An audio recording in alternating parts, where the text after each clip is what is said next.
गांधी जी उन दिनों पूर्ण स्वराज्य की मांग से सहमत नहीं थे। इस अधिवेशन में उन्होंने अंग्रेज सरकार से डोमिनियन स्टेटस मांगने की ठान ली थी, लेकिन सुभाष बाबू और जवाहरलाल नेहरू को पूर्ण स्वराज की मांग से पीछे हटना मंजूर नहीं था। अंत में यह तय किया गया कि अंग्रेज सरकार को डोमिनियन स्टेटस देने के लिए 1 साल का वक्त दिया जाए। अगर 1 साल में अंग्रेज सरकार ने यह मांग पूरी नहीं की तो कांग्रेस पूर्ण स्वराज की मांग करेगी, परंतु अंग्रेज सरकार ने यह मांग पूरी नहीं की। इसलिए 1930 में जब कांग्रेस का वार्षिक अधिवेशन जवाहरलाल नेहरू की अध्यक्षता में लाहौर में हुआ, तब ऐसा तय किया गया कि 26 जनवरी का दिन स्वतंत्रता दिवस के रूप में मनाया जाएगा।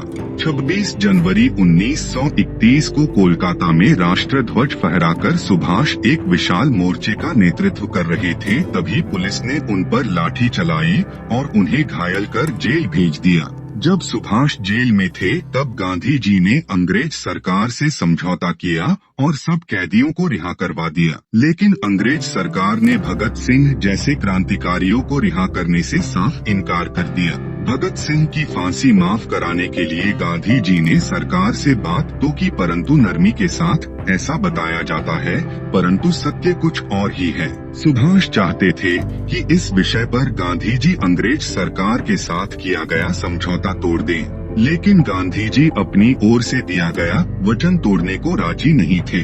अंग्रेज सरकार अपने स्थान पर अड़ी रही और भगत सिंह व उनके साथियों को फांसी दे दी गई। भगत सिंह को न बचा पाने पर सुभाष गांधी और कांग्रेस के तरीकों से बहुत नाराज हो गए। अपने सार्वजनिक जीवन में सुभाष को कुल 11 बार कारावास हुआ।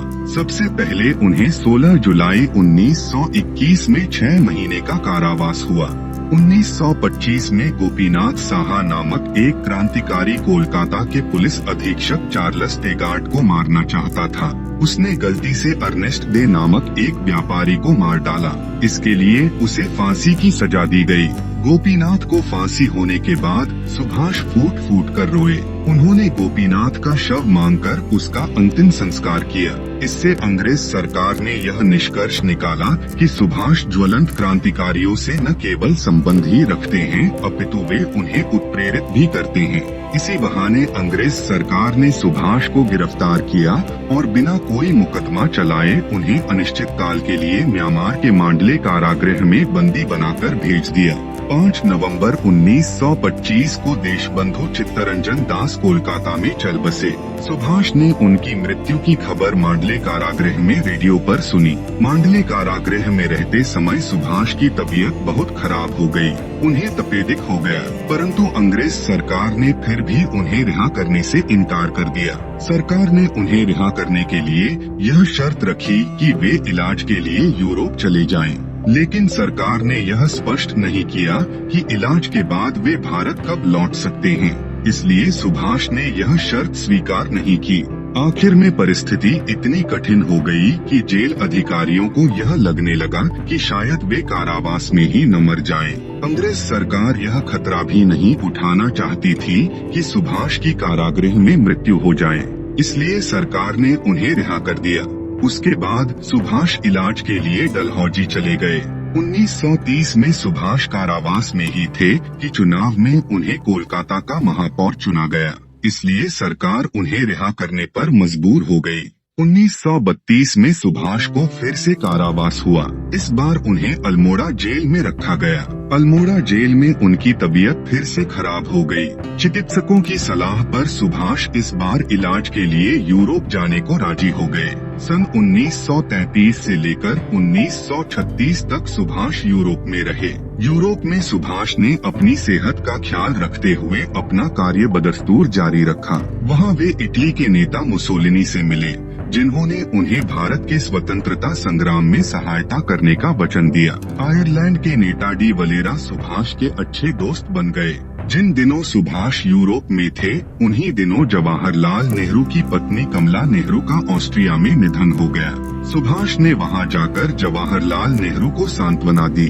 बाद में सुभाष यूरोप में विट्ठल भाई पटेल से मिले। विठ्ठल भाई पटेल के साथ सुभाष ने मंत्रणा की, जिसे पटेल बोस विश्लेषण के नाम से प्रसिद्धि मिली। इस विश्लेषण में उन दोनों ने गांधी के नेतृत्व की जमकर निंदा की। उसके बाद विठ्ठल भाई पटेल जब बीमार हो गए तो सुभाष ने उनकी बहुत सेवा की, मगर विठ्ठल भाई पटेल नहीं बचे, उनका निधन हो गया। विठ्ठल भाई पटेल ने अपनी वसीयत में अपनी सारी संपत्ति सुभाष के नाम कर दी, मगर उनके निधन के पश्चात उनके भाई सरदार वल्लभ भाई पटेल ने इस वसीयत को स्वीकार नहीं किया। सरदार पटेल ने इस वसीयत को लेकर अदालत में मुकदमा चलाया। यह मुकदमा जीतने पर सरदार वल्लभ भाई पटेल ने अपने भाई की सारी संपत्ति गांधी के हरिजन सेवा कार्य को भेंट कर दी।